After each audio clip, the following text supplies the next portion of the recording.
What is going on, everybody?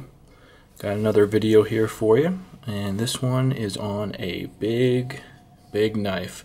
I got the camera pulled back a little bit to try and fit this all in because, whoa, that is a giant size blade, big size knife, and got this in just today, so I wanted to get it up and loaded. There have been videos on. This is the Qtrmstr Qtr4 model, also known as the Hannibal, but this is in their new Texas T setup. And what the Texas T setup is instead of black G10, they have put what's called smoke gray G10 on here. And then instead of the regular stonewash finish on the blade, I believe this is what they call their black stone finish, which, don't quote me on this, I want to say is they PVD coat the blade, or DLC coat it, or Cerakote it, some type of black coating on it, and then stonewash it to give it this effect. I don't believe it's acid stonewashed. I think it's actually a coating was on there, and then it comes off through the stonewash but leaves some on. And they do the same to the liners. Now I'll put the specs below just so you can see those. It's a 5-inch blade. It's a giant blade. I really don't know how to get this all on camera for you guys. I did lift up the camera somewhat. Let me see if I can pull it back a little bit because I know once I pick it up you can't really see everything in there, but give you some of the action on it. It is a flipper, very smooth. It has a bearing system. They call it the orb system. It's pretty much captured bearings. I believe it's brass holders and then steel bearings in there. You can see it's a flow-through design. Just the standoffs, what they call their tri-pivot. Bring that in for you. And you can see they put the coating on the inside of that. There are triple thumb studs on here. And this is known as the Hannibal because they named their first 4 knives after the A-Team members. And I guess some people, enjoy that, think it's cool, and other people think it's kind of hokey. I guess my opinion is it's fun. I mean, they say on their website the people of the company were kids of the 80s, or grew up in the 80s, so things like the A-Team, Magnum PI, Miami Vice, Knight Rider, all classic 80s action shows. So they decided on their first 4 knives to call them Qtr1, 2, 3, 4, and so on. I think they have 9 models now, but their first 4 were 1 through 4, and then each of them got a nickname of one of the A-Team members. I think it's fun. I love the A-Team. Great fun show. I actually like the new movie that they had made of it too. So that's my thoughts on it. It's just fun. Look, people enjoy knives. They want to have fun with them. I know there's some guys who want to be serious, and hey, you know what? It has to be military, like real people. You don't use Rambo or made-up guys. You use real guys. Look, it's a TV show. It's fun. They want to name it after it. It's fine. If they think that by naming it they're going to make more sales, I don't think that's it. I think it was just something for fun. But getting back to the knife, it doesn't look comfortable, which is what everyone pretty much says, but it actually is very comfortable in the hand. And a few things about it: you have a pocket clip that can be reversible, so it can be right or left hand carry. A number of people have said they wanted actually to have it as tip down carry, mainly because of the size of the knife, because when you pull it out of your pocket, if you grip it like this and pull it out, you then, or it would be like this, I guess, because this would be outside the pocket. You come down, pull it out, and then you have to really slide your hand up to get to the flipper to get it out. And I get that. That makes sense to me. I understand that they think it would take time. But the thing is, this knife with such a heavy, big blade, and from what I seem to think is a little bit lighter detent, if you had this in the pocket, so it's in there, and you pull it out, let me just move these lights out of the way before I hit them.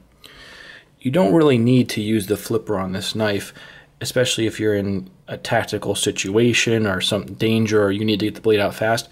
You pull this out, and even with your hand right here, you can just easily whip this thing out. And then pretty much drop it into here.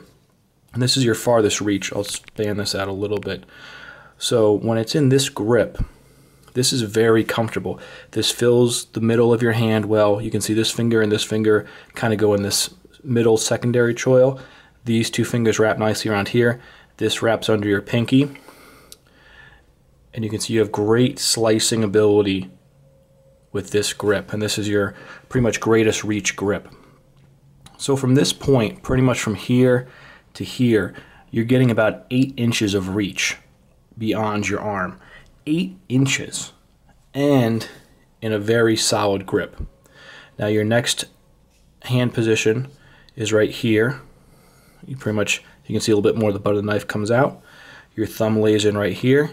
This is for, pretty much your standard grip, I would say, on the knife. And then you can bring your fingers right up here, right behind the finger guard, which is also the flipper. Put your hand right on the jimping, and then you have, intricate cutting control.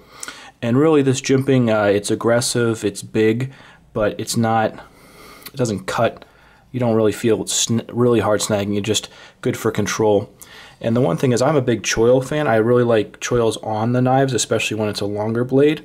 But with this knife, because you're here and then the blade starts right here, you have so many hand positions that I don't even think there'd be a reason to put a choil on this knife, just because of how long the handle is, what you can really be doing with it. And when you come up here, you really feel that you have great control of the knife at this point. Now you can see there's multiple grinds on here. You have the main grind on the belly right here of the blade, and then you have a grind here. It's what they call reverse Tanto. And then you have a swedge in the middle of the blade. You can see right there. So a really thick tip, and what they said that does, at least from their website, is gives the knife better balance by having the big, thicker tip with such a long handle on here. And you'll see, if we can get this before I cut myself open, I think I was able to pretty much balance it right there, just behind the choil, which I think is a good spot to balance on the knife. I mean, some people say right on the pivot, some people say a little bit behind, but that's pretty well balanced for, an 11.6 ounce knife. Now the other thing, 7 minutes into the video, you can, show you a few other things here. Open it with the thumb studs, obviously. Like I said, you can just throw it out, and that's one of the things I said, it has a little bit lighter detent. I don't want to show you the detent this way because the blade, let's do this down a little bit, is so heavy it's just going to drop in. So let me just show it to you kind of at a sideways upwards angle. It does suck it in, you can see, but it's pretty easy to break the detent. Now that might just be because it's such a huge blade and the weight kind of throws itself into breaking out of the detent. When you look inside, you can see it's pretty good lockup. I'd say right about 35%. You can see the detent ball. It does look like it protrudes decently far. You can't really see the hole on the blade. I haven't been able to find it at any point. Yeah. So I'm not sure if it's fully in or not. I mean, it definitely does suck in there, and there is some hold, but you can see I shake it a little bit. Yeah, it's fine, but that's good. But the second I throw it forward, you can see it breaks out, which I don't really have an issue with at all. I just want people to be aware it's not the strongest detent on this knife, and once again, that may just be because of the massive blade that's on here. I don't know how you would make it much stronger, but that's the other thing. You do have to load up a little bit on the flipper if you're flipping against gravity, or maybe just a standard flip, because if you just give it a push, it goes pretty far. But just to show you this, like I can just pop it like that, but you just load up a little bit and it slides right around. I mean, the blade does most of the work for you there. But like I said, for those people that were worried about thinking that there needed to be a pocket clip to be tipped down, because if it was in your pocket and you pulled it out this way, it's easier to get to this position on such a large knife. Like I said, if it's in your pocket, you reach down with your thumb here, you pull it out, and just quick flick of the wrist, it's open, ready to go, and you have your greatest length to defend with it. So enough about that. The other thing to talk about is price point. This knife was ridiculously, at least in my eyes, inexpensive. You're talking about a 154, or CPM 154 blade, which I think is a great steel. I've never had any issues with it. A lot of makers use it. It's stainless steel. It has good edge retention. It's fairly easy to resharpen. Good solid steel, crucible steel. Once again, this knife's also made in the USA.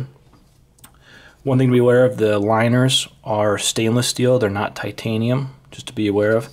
But let's talk about the price point. So the standard version of this, they have listed at $188, and then this, the Texas T version, they have listed at, I think it was listed at $208, and that's their manufacturer's retail number. These haven't hit the dealers yet. This version, the other version did, and when the standard version hit the dealers, it was right around $160, I want to say. So I think if this got to the dealers, it would probably be $190, let's say. Now, they had a Black Friday sale where they were selling these for half off for anyone that got in within I think it was like a 6 or 8 hour time period. So I got this knife for $104. Now you're talking about 5 inches of CPM 154 with double grinds on it, 5 inches length, 0.187 thickness. With the blackstone finish, you want to call it, on it, with a pivot system, pretty good pivot system, I'd say, with the bearings on it. Good action. It is sharp. It came decently sharp out of the box. A smoke G10, not just a black plain G10. It's very smooth. And an interesting, cool design. I think that's a good deal. I know there's guys out there that $100 seems like a lot for a knife, but for this big a knife, that steel, made in the USA, everything's done in the USA on this brand, I think it's pretty good. The feel of the knife, very comfortable. Like I said, you have multiple grip options, great reach with this knife. Also, when you have it in this position, the farthest reach position, I'm sure you could do some really good hatcheting, woodwork, log work, not big logs, but I mean to chop up stuff outdoors with getting some real great leverage coming down. And then, like I said, you come right up here and you have all this blade to really get some really good push cuts, intricate stuff like that. Let's see here. Jimping, like I said, jimping here was good. Here, the only jimping on this knife that I don't really get is the jimping they did right here. Now this piece that extends, they did that for a reason. There's no lanyard hole, but there's enough space between where the blade is and this last standoff that you could put a lanyard there. So that would be the spot for that. The other thing is you could use this obviously as a skull crusher, glass breaker probably. It's stainless steel right here, so this would go through it. But I guess I just don't get why there's jimping there, because if you go into the reverse grip, which with the extended part, your thumb fits nicely. Even if you're all the way up at the choil, your knuckle breaks right across that part fine. I mean, what's that there for? When you're in this position, you don't really need it. And the only thing too is when you're in this extended position, if you're hatcheting, I think after a while, this might wear on your finger. This, if you're hitting really hard and this is sliding down. If you have gloves, not a big deal, but just something to be aware of. Maybe for aesthetics, but I don't see where that comes into play anywhere else on the knife. Give you a little size comparison on here. Boker GTC Federal. No, I just brought this out for fun. Main reason I want to show you this is just thickness reasons. This is a 0.19 thick, I want to say, on the blade. So you can see this one's almost as thick as the Boker, but it gives you, a good comparison as far as thickness goes. This might be 0.2 even. So there's that. And then Medford. There we go. So butt to butt. Obviously Qtrmstr a lot bigger, but thickness wise, here you go. This is 0.260 stock versus 0.187 stock. So even at the tip, you can see where the Medford is ridiculously thicker, and then the titanium slabs are thicker. But as far as length, obviously, no, this is a 3.5 inch blade. This is a 5 inch blade. So there's that for you.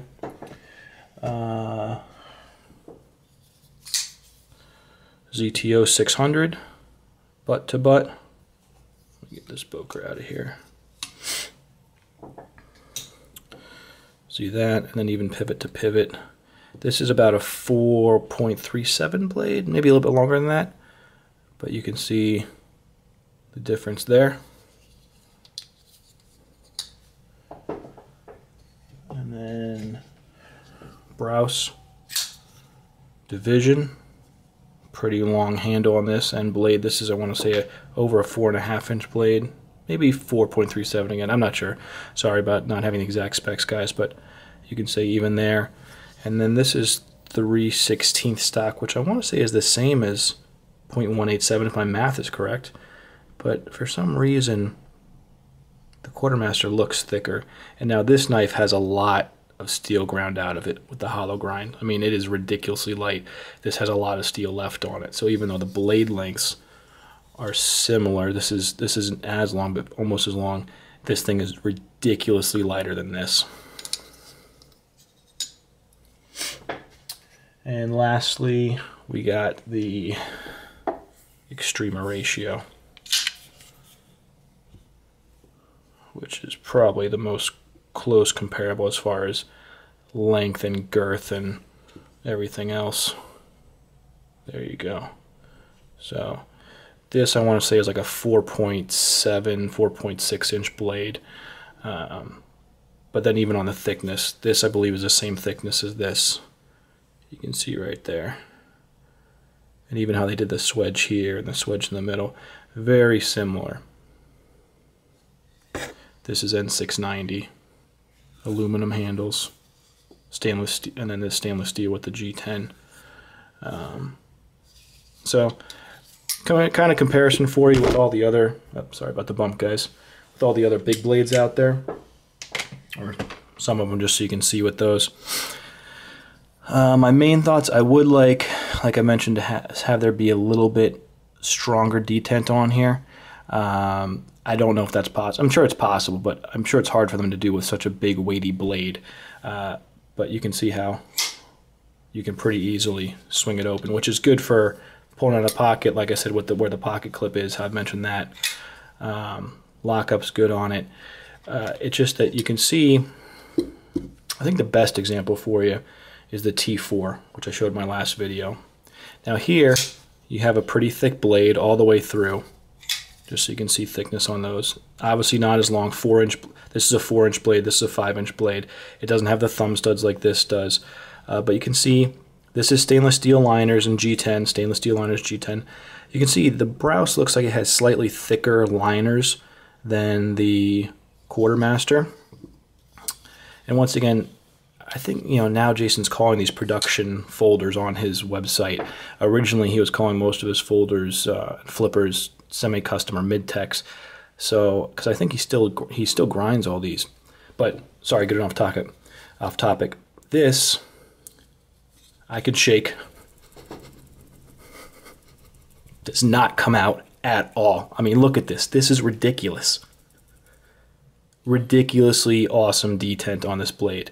But then I just do a quick pull and lightning fast. Push button, even faster. Same thing, solidly locked into place. Earlier lockup, just as smooth, you can see. There's that. Falls right in. I'll show you the same thing here. Falls right in. But this,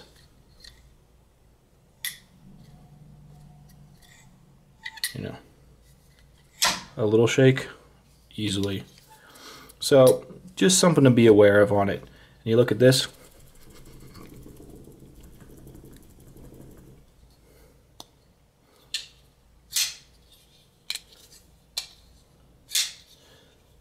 But once again, you gotta think about price too. This is D2 steel, you know, stainless liners, everything. But this is a $260 knife. This $104. This is a, you know, $300 plus knife, depending on where you get it. Maybe for a little bit less, but you know, obviously N690 and from Italy and all that. But this $104. This piece, ridiculously expensive. I don't even want to get into numbers on this. It's on my past videos for sale. Like I put this $104. This $300 plus knife. This $400 plus knife, depending on where you get it from. All these are different, obviously, these other knives I compare it to. But if you're just worried about a big knife that you can just beat the crap out of, probably, most likely, this might be the knife for you to get into to try things out on. And I like the smoke gray G10. I like the Blackstone wash they've done on it. All those other knives I showed you all have other purposes, things to do, matchup wise, steel wise, hand construction, more handwork, less handwork, different things like that. But I mainly just wanted to show you what you get for the price with made in the USA with a quality stainless steel, and that you can use, and it does fit in the pocket. Even this flipper, even though you don't see it much, and it doesn't look like there's a lot to use, it has been, you know, put in a very well positioned place, and your finger glides down this area. You don't get any really bad hot touch point areas. Works great. So this will be a fun knife. This might be one knife that I actually take out and really do some hard use on, just to try it out. I think this would be a great knife for fast bandit type to go out and just hack on and see how well it holds up. I mean, it is locked up very strong.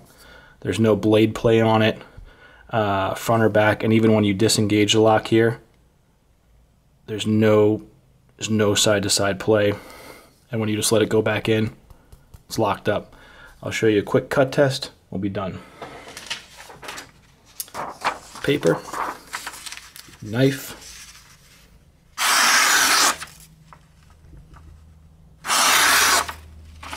and even the little reverse Tanto area.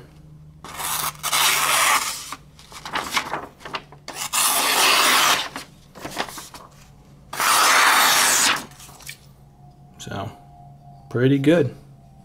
Not bad. Anyways, that's the Qtrmstr Qtr4tt, Texas T. I guess maybe because they think it looks kind of like oil. Like the blade looks like oil, like Texas T. That's a nickname for oil, I guess, in Texas. I don't know if that's where they got that from or not.